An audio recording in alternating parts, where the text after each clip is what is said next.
Madame la Présidente, Madame, Monsieur du tribunal, 9 000, 10 000, 11 000. Chaque année, 1000 victimes identifiées de plus. Le chiffre noir, c'est 30 à 50 000. C'est le nombre estimé de personnes en situation de prostitution en France. Parmi elles, 56% sont d'origine latino-américaine. Mon propos liminaire n'a pas pour but de vous faire une présentation exhaustive de la statistique en ce domaine, mais bien de vous démontrer que les faits qui nous occupent aujourd'hui ne sont que le triste reflet d'une situation bien réelle. Et cette situation, quelle est-elle? De quoi parle-t-on exactement? Je vous parle de Samia, de Kelly, de Catalina, de Daniela et des 4 autres victimes, contraintes de se livrer à la prostitution. Je vous parle de ces femmes, tout juste majeures, en situation de vulnérabilité, fragilisées par la vie ou par leur situation administrative, repérées, à qui on avait promis un travail honnête. C'est ça, le proxénétisme. C'est ici qu'il commence. Le proxénétisme, c'est le fait de générer des profits sur l'activité de prostitution d'autrui, grâce au pouvoir que l'on exerce sur les personnes qui se livrent à cette pratique. Une définition unique pour des situations multiples. 3 alinéas à l'article 225-5 du Code pénal pour 3 manières d'être proxénète et 3 prévenus dans le box. Les calculs sont bons, me direz-vous. C'est en effet pour des faits de proxénétisme aggravé, par la circonstance qu'ils ont agi à plusieurs, en qualité d'auteurs ou de complices, que comparaissent devant vous Rosa, Jonathan et Angèle. Chacun son rôle dans cette affaire, l'organisation est parfaitement rodée, la petite bande fonctionne comme une société de prestation de services, chacun accomplit sa mission, les différentes branches sont sous-traitées. Secteur immobilier et pôle recrutement RH pour Rosa. L'embauche, elle utilise les réseaux sociaux. Elle les repère, elle les recrute. L'emploi promis? Un travail stable, garde des enfants, faire des ménages. Il n'en est rien. C'est là que le détournement commence. Elle les oriente finalement vers la prostitution. L'aide ou l'assistance? Propriétaire, elle fournit les logements, elle les héberge. Et laisse ses comparses faire le reste. Son positionnement consistant à nier son implication ne convaincra personne. Ses échanges téléphoniques avec Angèle parlent pour elle. Et l'exploitation de ces échanges en ligne viennent démontrer qu'elle recrutait des victimes dans le but de les prostituer. Sans Rosa, pas de prostitution, pas de recrutement, pas de logement. Sans Rosa, pas de Samia, pas de Kelly, pas de Catalina, pas de Daniela et de tant d'autres. Et c'est pour ces raisons que je vous demande de la déclarer coupable des faits de proxénétisme aggravé. Une fois recrutées, l'entreprise doit les récupérer et les garder. Le service logistique et sécurité de l'investissement est attribué à Angèle. Première étape, maintenant que Rosa a passé commande, il faut récupérer le colis à l'aéroport. Deuxième étape, pas de retour possible. Il faut éviter la fuite, les rébellions, les volontés d'affranchissement. Angèle récupère les passeports, Angèle les tabasse. Angèle leur met la pression. Troisième étape, l'investissement doit prospérer maintenant. Il les parque dans des logements, il boucle les agendas. Pas question de perdre du temps, pas question de perdre de l'argent. Finalement, comme il le dit lui-même, il gère la logistique.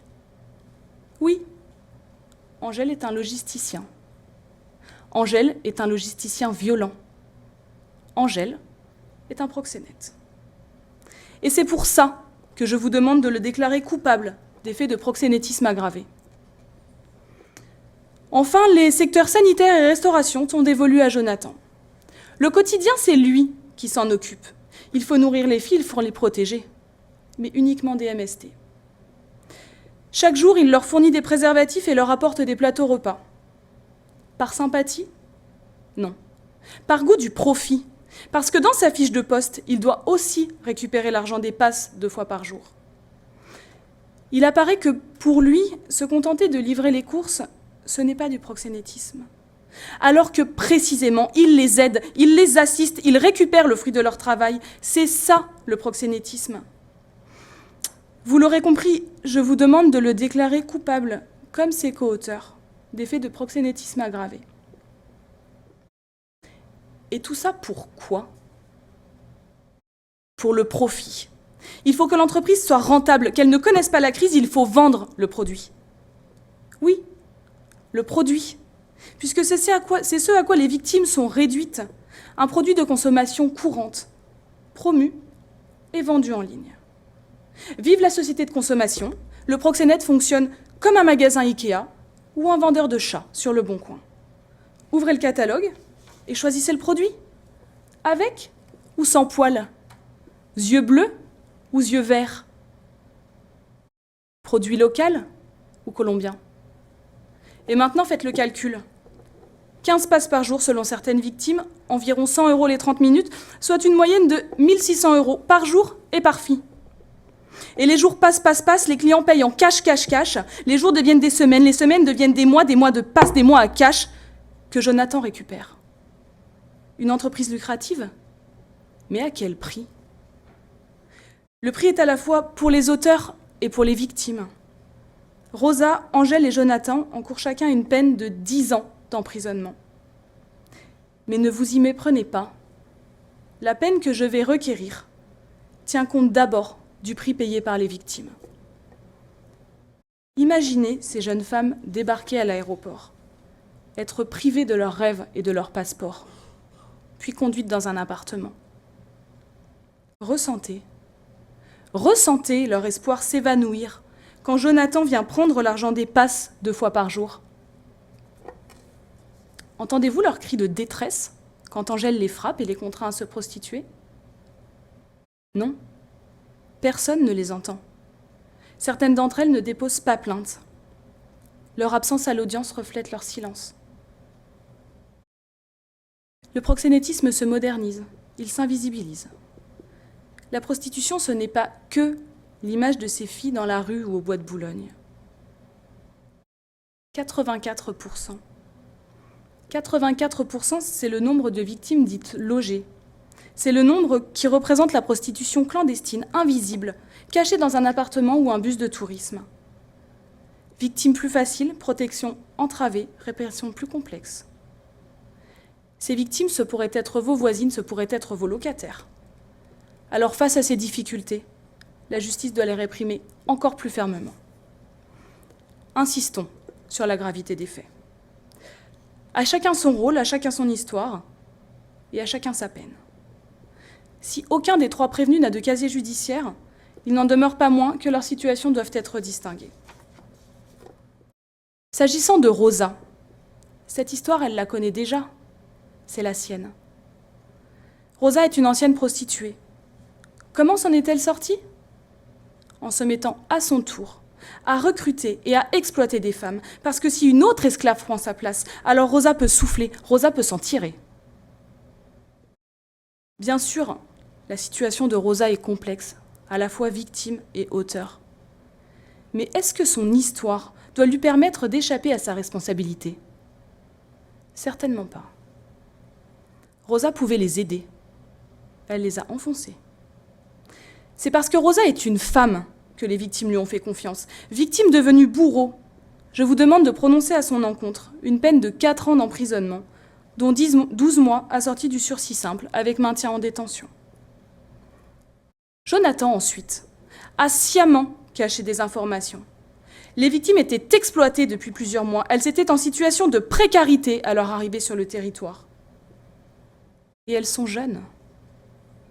Dans son discours, il n'a fait montre d'aucune empathie, aucune envie de secourir les victimes, alors même qu'il assistait à leur calvaire 2 fois par jour. Une minimisation de son implication, les faits sont sans importance pour lui. La peine, elle, ne doit pas l'être. Je requiers à son encontre une peine de 4 ans d'emprisonnement, avec maintien en détention. Et la violence ? Et la pression constante sur les victimes ? Je vous l'ai démontré, c'est Angèle qui l'exerçait. L'exploitation de Samia, de Kelly, de Catalina, de Daniela et des autres n'était-elle pas suffisante? C'est tout cela qui me conduit à requérir à son encontre une peine de 5 ans d'emprisonnement avec maintien en détention. Je requiers enfin que vous prononciez à l'égard des 3 prévenus la peine complémentaire obligatoire d'interdiction de détenir une arme pendant 5 ans. En outre, pour protéger les victimes, vous prononcerez la peine accessoire d'interdiction d'entrer en contact avec ces dernières pendant une durée de 3 ans. Afin de mettre un terme au fonctionnement de leur entreprise, vous prononcerez la peine accessoire d'interdiction d'entrer en contact avec les co-auteurs pendant 3 ans également. Parce que l'entreprise était lucrative, parce que les investigations ont permis de découvrir 50 000 € chez Angèle, lesquels sont manifestement le fruit de l'infraction, et parce que les logements de Rosa ont permis la réalisation de l'infraction, je vous demande de prononcer la confiscation de l'ensemble de ces biens. Je vous remercie.